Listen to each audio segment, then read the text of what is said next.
love being over here, but it's also kind of a pain.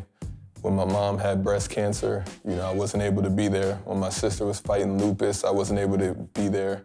When you're a professional basketball player and you have to go to Europe or leave the country, these are a lot of the things that you deal with, but I'm for sure blessed. Many people will call me the king of Euroleague because I won, the most titles, in the new era. But, back home, nobody knows me. They just know that I play basketball. So here I am, Kyle Harns, the unknown king.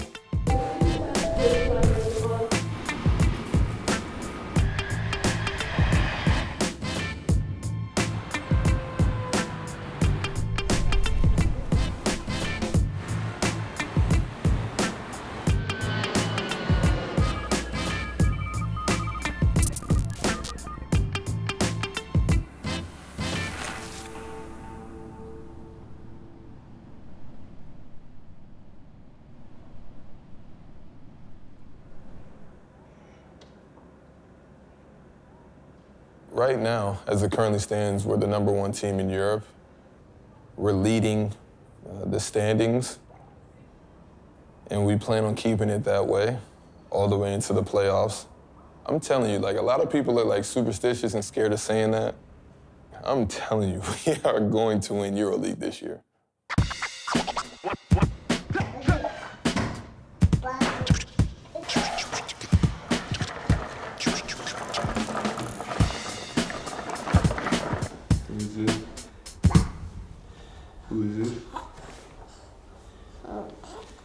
As long as you stay focused over here, raising a family should be particularly easy. My son he's a young guy, he's 17 months, but he was born in Athens, Greece. Everybody speaks to him in Greek, so he's learning Greek, he's learning Turkish from my wife, and he's learning English from me, so he's fortunate for sure. I can't complain, beautiful family, beautiful house, beautiful city, an amazing team,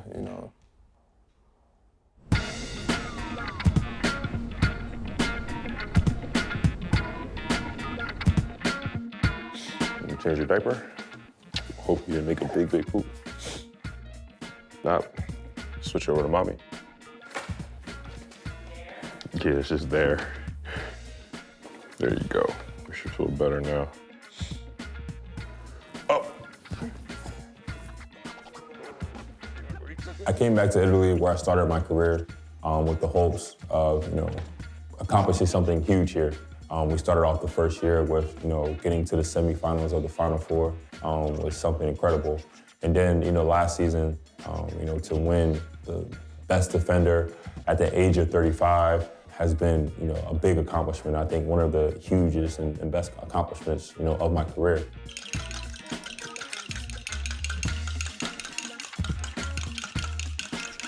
The secret to Kyle omelet is to let it cook slow. Let it marinate, all right? You don't want to get too crispy, just let it cook slow.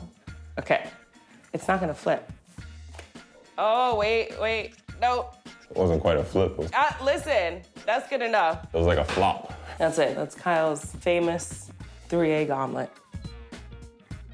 Usually I wake the kids up at around 6:30 in the morning because they have to be on the bus stop. The bus picks them up in front of the house. They have to be at the bus, on the bus by 7:40. So it usually takes them an hour 15 to get ready. So usually the mornings are kind of busy. So this period right now is usually the quiet period where I get to eat, I get to talk to her, and then I go to practice. So just the calm after the storm usually. Yeah, so imagine what that would be like if he was on the road for 7 days. I'm glad you understand. How's the omelet? Consistent? Consistent. Consistent. Consistent. Consistently good, right? Consistently good. Consistent. 100%. Mommy's crazy.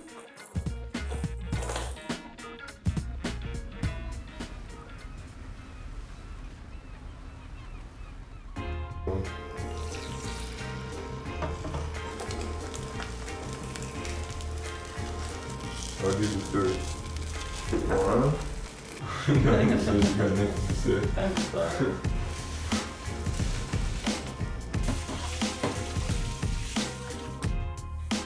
I'll do it. Okay, awesome.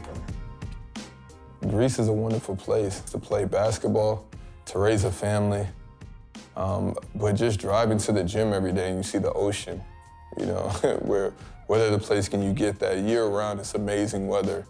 So I honestly can't picture another place where I would end my career. Who you caping for on Ephes tonight? Is it Larkin? Is it Clyburn? Misic again? Babois, maybe Babois. You know, that's the thing about Ephes. They have they have players that are easy to like, easy to admire. Good roster. Yes, great roster with great players. But I mean, you know, the easiest one to run and try to cape for. I mean, a lot of people say Larkin, but I'm gonna say Will Clyburn. He's playing his tail off right now. He's playing, and he's really trying to play like he wants to compete. Well, we'll see. We'll see. Hey, this is your biggest test of the season, okay? Hey, but you know, big-time players arrive in big-time moments. I got faith in you. Well, good for me then. Tonight, I'm for sure expecting to win against Ephes. But, you know, even for me, you know, previously playing in Turkey, I know these players really well. And I really feel like I owe them a big game. Yeah, you know that's a lot of weight just coming up. Oh, they were tripping off of him? I didn't even know how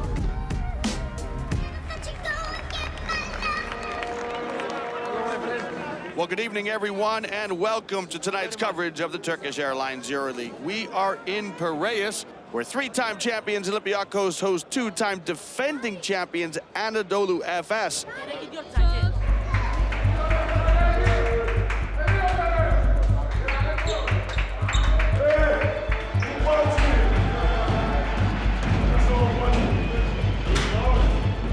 Well, every possession matters, and in the EuroLeague, every game matters. And none better than this one, as this is a classic European night in the making.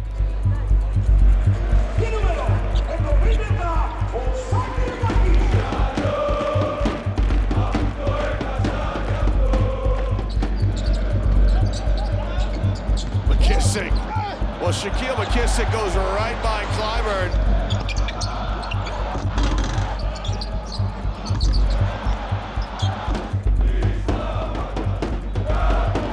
It's a 3-on-1. Olympiacos, the miss, and then the stop from McKissick.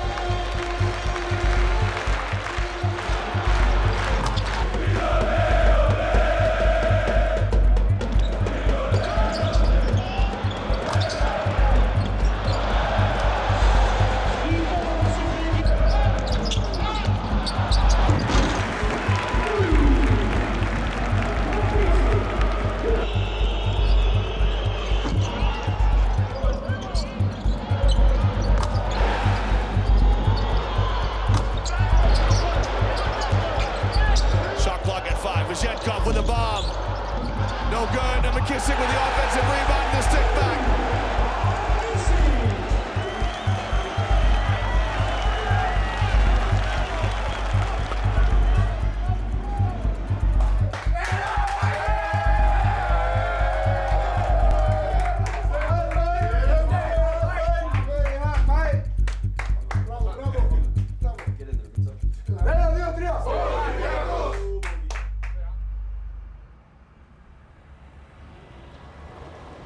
Right, so describing an overseas life, I have to say that there are no weekends. I think that's number one. There are no weekends, right? On Sunday, the team plays Italian league games. So if they play on Sunday, they practice on Saturday. If they play away on Sunday, they're traveling on Saturday, right? No weekends. I've been on this journey with Kyle for his entire career. So that's been 15 seasons. I think one of the most difficult points that I've had being overseas was actually this past season. The most frustrating period was when Milan was losing. He's always had winning seasons. Like, there's been lows, there's been highs, but he hasn't had a season like this last one where he hit such a bottom from a personal perspective and also from a team perspective, where it was just like he could not see the end of the tunnel. I'm used to, being on the top of the table or the top of the standings, and, it wasn't because of injuries or because of, some other things that we've had to go through, and experience as a team. For the first time in my career, I'm experiencing the opposite side of playing in Euroleague basketball. Take a wild guess why. Yeah. There would be times where I'm just like, he just wasn't present at home. It was just, he wasn't interacting with the kids the way that he used to. He wasn't joking and playing around. And I mean, from like a wife and a mother, like that puts a lot of weight on my back. It's just like, okay, I gotta take care of home. I gotta take care of the kids, the appointments. But then I also have to be here for him to support him, during these losses. But then it's like, when are you gonna snap out of it? Like, the kids need you. They need you present, they need you laughing, they need you giggling. And I know that it's difficult to separate the basketball from the family, but you have to learn how to do it. And I think one thing about Kyle and I is that we have a great communication. We can talk to each other. And I think, I'm not saying for everybody, but I think it comes from sports. You're constantly criticized when you play sports. You have to find a way where you're taking this criticism and you turn it into something positive, or you don't take it so personally. And he got it. He was like, you know what? Yeah. He said, you know what? Yeah, you're right. Like, I don't know what I'm gonna do basketball-wise, but I really have to figure out how to be here at home.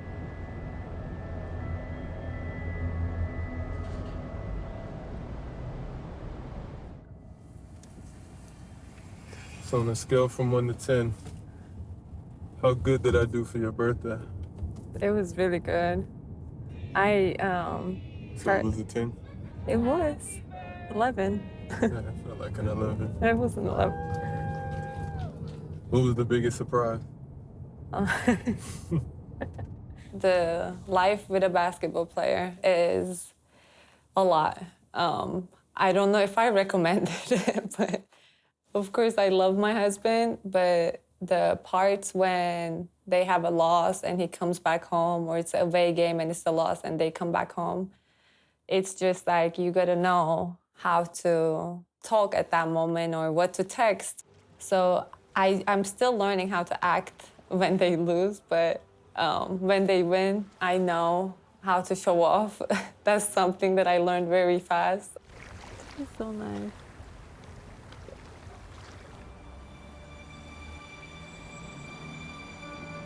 I grew up in an area called Sicklerville, New Jersey. It's a very rural, kind of like farm town. I guess it's like almost like your prototypical American suburb. Sports was something that was a part of my family. Everybody played sports. So for me, it wasn't just almost like, it was a natural thing to do. So when I was in middle school, I didn't make my basketball team. I didn't make my 8th grade basketball team. So it's almost like the Michael Jordan story that, I got cut. So I got cut from basketball when I was in the 8th grade, and I was devastated. Like, I was literally devastated. Like, I was crying. I literally locked myself in the room. I didn't want to talk to anybody. I thought that like I was the worst point or lowest point, of my life up to that point. I was upset. I think everybody was upset, and I cried, and Kyle was upset. But you know what? It was the best thing that happened, because Kyle was able to concentrate on his grades and to work harder. And I told him, I said, Kyle, you know what? You're going to prove him wrong. I said, one day he's going to see. And sure enough. I wasn't tall, but also people thought I had the potential of being tall, because I wore the same size shoe I wore now when I was in the 9th grade. So I had this size 16 shoe, and I wasn't that tall, but I had long arms. I had long arms and big feet. So everybody was telling me, it's like, oh, you're going to be this big, tall center. You're going to be, super tall. So from that time on, I always played like the center position. I was able to have a great career in high school, and I had the opportunity to be awarded a Division I scholarship. And I chose to go to this school called UNC Greensboro. When I went there, I had the opportunity to play right away. And I think that gave me the opportunity to get better and to feel more comfortable playing in college. My bro. Bene, tu? Sì, bene. Grazie per tutti, grazie. Grazie. Dennis Rodman. Ciao. Bene, tu? Bene. Quando qui fa Cuba, va bene? Sì, va bene. Giocano oggi o domenica? Va bene. Grazie.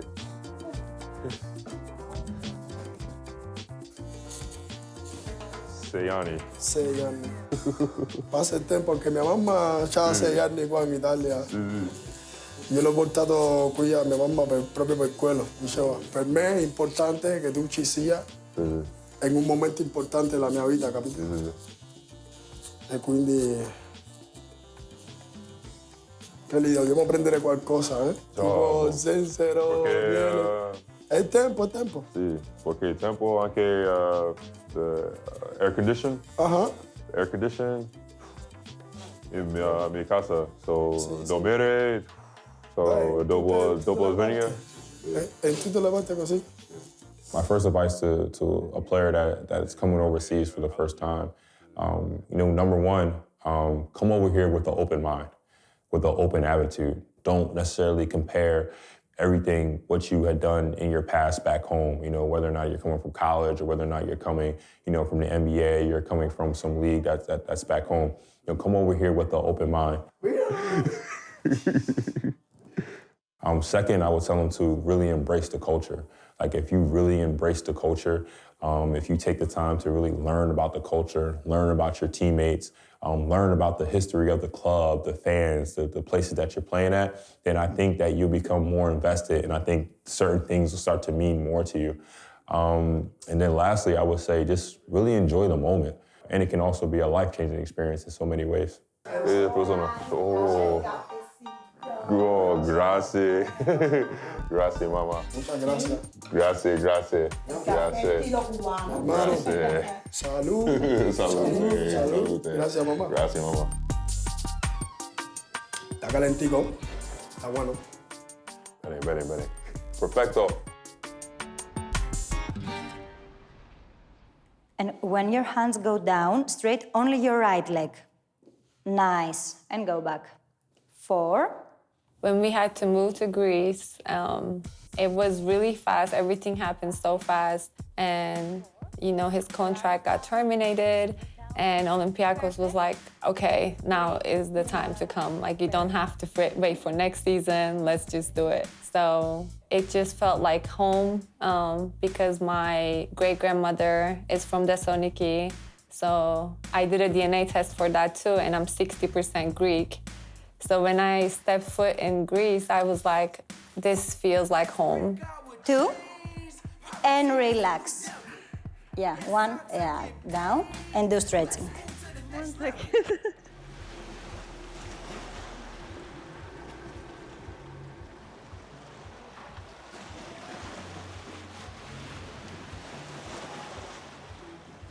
Bravo. Thank you so much. We're gonna have a cheers to this amazing life that we have in Athens. Cheers. Yamos. Is it weird that I only think about the championship every day since we lost? All I think about is the championship. Like since last year? Yeah, every single day. But it was just like, it could have been a good achievement to have. But I guess we get another chance this year. Maybe. We will. Europe has afforded me a lot of things. It's where I met my wife. My sons were born here. And it's helped me to afford a life to where I'm able to take care of my family back in the States. My family is probably the 4 strongest people I know. My mother, who is kind of the rock of the family, she used to work every single day from 6 a.m. to 6 p.m. The sacrifices that she made, I don't think we can ever pay her back. I mean, my big sister was kind of like my second mom. I always favored her growing up.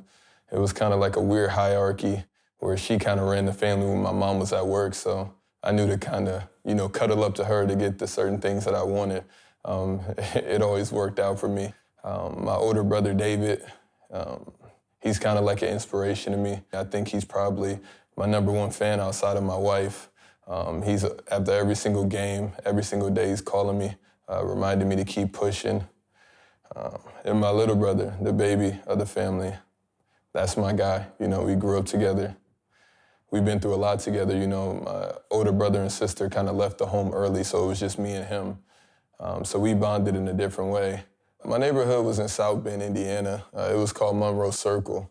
And still to this day, I remember very vivid images of, like drug deals or just like fights, things like this, or even roaches at the home. Like this was all normal. I think every day it was a hard life growing up. You're hearing gunshots, you're hearing fights, you're hearing arguments.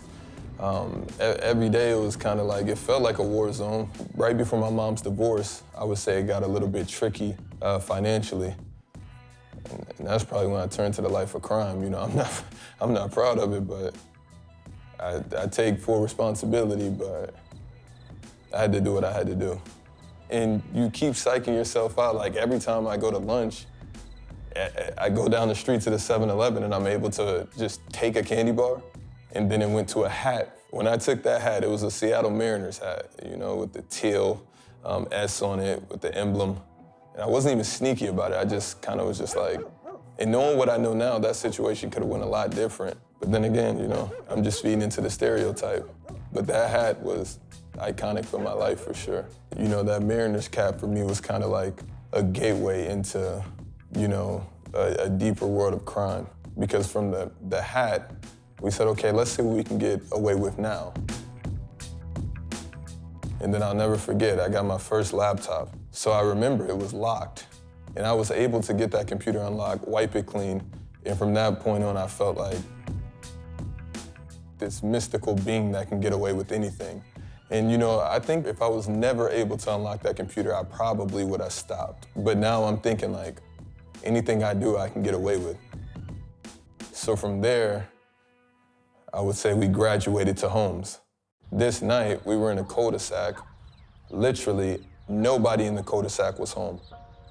It was probably 8 or 9 houses. So what we did, we started at the first house, bam, bam, house after house, just trying to ruin our own lives for whatever reason.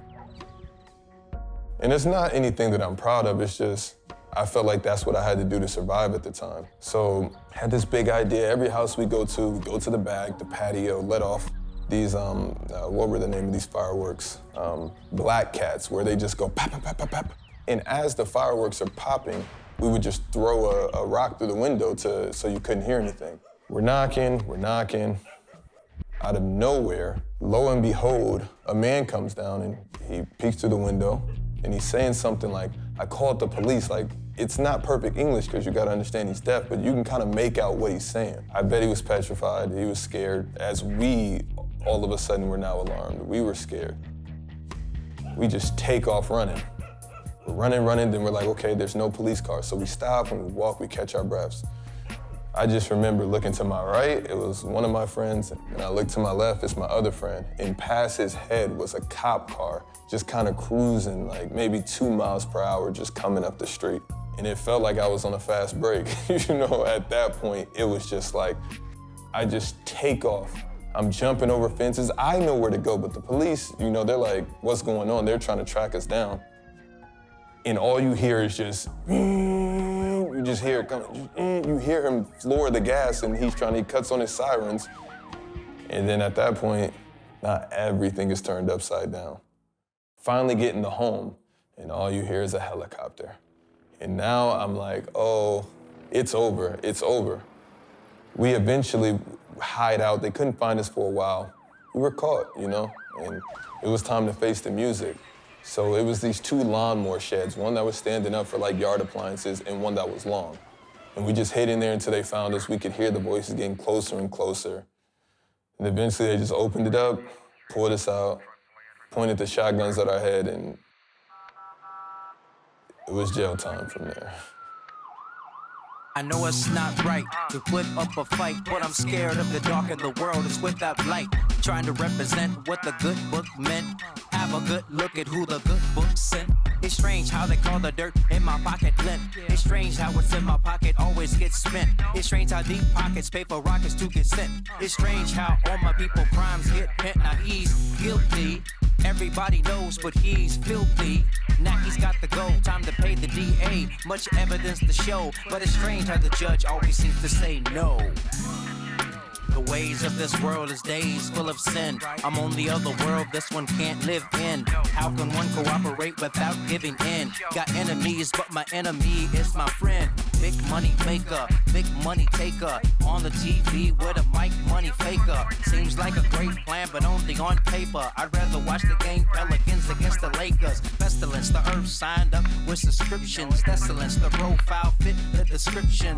Locked up, now the road is blocked up.